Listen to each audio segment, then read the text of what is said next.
السلام عليكم. الاسم ديالك؟ سيف الديلان. اين قسم تتقرا؟ اين مستوى؟ الخامس. الخامس. اسم المؤسسة؟ دوار سميت المدرسة؟ الحشالفة. الحشالفة. والاسم الأستاذة تتقريك؟ رشيدة أسومي. واخ. ممكن عندك شي نشيد جميل بغيتي تهديه لنا، شنو غتقول؟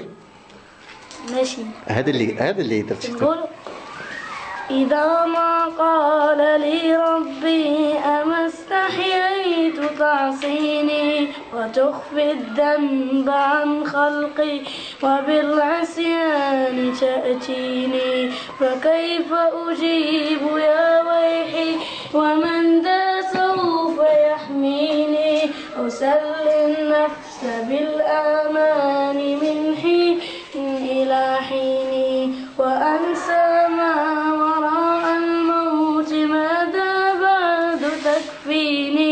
كأني قد ضمنت العيش ليس الموت يأتيني وجاءت سكرة الموت الشديدة ما سيحميني نظرت إلى الوجوه ليس منهم من سيبديني سأسأل ما الذي قدمت في دنيا ينجيني فكيف إجابتي من بعد ما فرطت في ديني فيا ويحي ألم أسمع كلام الله يدعوني ألم أسمع بما قد جاء في قاف وياسين ألم أسمع بيوم الحشر هم الجمع والدين ألم أسمع منادي الموت يدعوني يناديني